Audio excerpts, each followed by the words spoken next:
Dans cette vidéo, je vais vous parler des différents types de fils que vous pouvez trouver et qu'est-ce qui est bien ou moins bien à prendre quand on démarre. Souvent, on est un peu paumé dans les boutiques ou sur les boutiques en ligne, le mieux étant, je pense, d'aller se faire conseiller en boutique. Mais parfois, on reçoit un kit et on n'a pas trop le choix du fil et on se demande si ça va nous convenir pour démarrer, ou on se dit zut, j'arrive vraiment pas à travailler avec ce fil, le crochet, c'est pas fait pour moi. C'est peut-être tout simplement que vous n'avez pas le bon fil.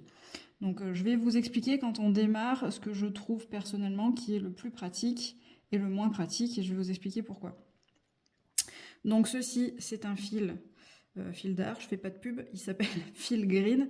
Je l'aime beaucoup et c'est ce que je propose en atelier aux débutants. Et pourquoi? Il a des paramètres que j'aime bien, c'est-à-dire il est pas trop petit, il peut se travailler avec un crochet 4 ou 4,5. Après ça dépend effectivement si vous voulez faire un travail serré ou pas. Mais ce que j'aime particulièrement avec ce fil, ce sont deux choses très importantes, c'est qu'il est un petit peu élastique. C'est-à-dire que quand on démarre, on a tendance à travailler un petit peu serré. Et c'est bien de pouvoir avoir un peu de marge, un peu de souplesse, parce que sinon, quand on fait son premier rang, pour aller repiquer dans le deuxième rang, c'est compliqué si on n'a pas un petit peu d'élasticité, si on a travaillé trop serré. Et la deuxième chose, c'est que ce fil, il est un petit peu tissé, vous voyez. En fait, il se dédouble pas. Et donc le crochet ne peut pas passer au travers et nous embêter quand on repique dans les mailles. Donc celui-là, c'est ce que je recommande pour démarrer. Donc j'ai choisi tout un tas d'autres fils, je vais vous montrer pourquoi ils sont bien ou pas quand on débute. Donc ceci, c'était dans un kit, dans mon premier kit. J'avoue que j'ai pas mal galéré. Il se dédouble. Vous voyez, il se dédouble, donc quand on pique, il arrive que le crochet se plante en plein milieu et que vous ramenez qu'une partie des brins, et ça c'est assez compliqué. Et en plus, il n'est pas du tout élastique. Celui-ci, très joli pour faire de la déco, tout ça, mais pas élastique, donc à éviter quand on démarre. Ça a l'air très sympa aussi pour faire de la déco. Alors ça a l'air élastique et de ne pas se dédoubler, mais ça se travaille quand même assez serré.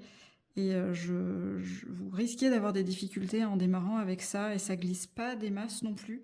Donc pour débuter, un petit peu compliqué, et si vous voulez le faire quand même, allez-y. Mais moi j'ai éprouvé quelques difficultés, je les trouvais pas idéales pour commencer. Ensuite, vous avez le fil chenille. Oh, c'est trop agréable, très agréable à travailler. C'est tout doux. Alors, c'est pas élastique. C'est très agréable à travailler. En revanche, si vous débutez avec ça, vous risquez de pas bien voir vos mailles. Et au début, c'est assez important de savoir où on doit piquer, repérer si on a un brin, deux brins, savoir où est la prochaine maille, les compter. Et tout ça, ça s'avère un peu difficile avec du fil chenille. Donc, attendez d'avoir un petit peu d'expérience. Pour un premier projet, c'est un peu compliqué.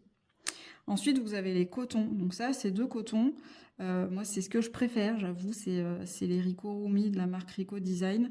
Pour faire les amigurumi, pour travailler serré, c'est super. Ça se dédouble pas tant que ça. Ça se travaille avec des crochets plutôt petits. Donc quand on démarre, il faut un petit peu s'accrocher, sans vouloir faire de jeu de mots.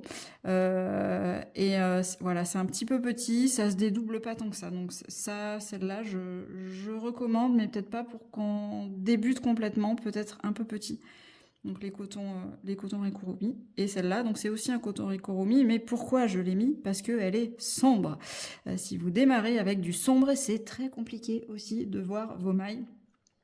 Et ça risque de pas vous faciliter le travail. Donc voilà, pour moi, n'hésitez pas à aller vous faire conseiller en mercerie si vous avez repéré un projet, si vous achetez un kit et que vous vous en sortez pas. Interrogez peut-être la taille du crochet et est-ce que le fil vous convient si vous débutez. Voilà.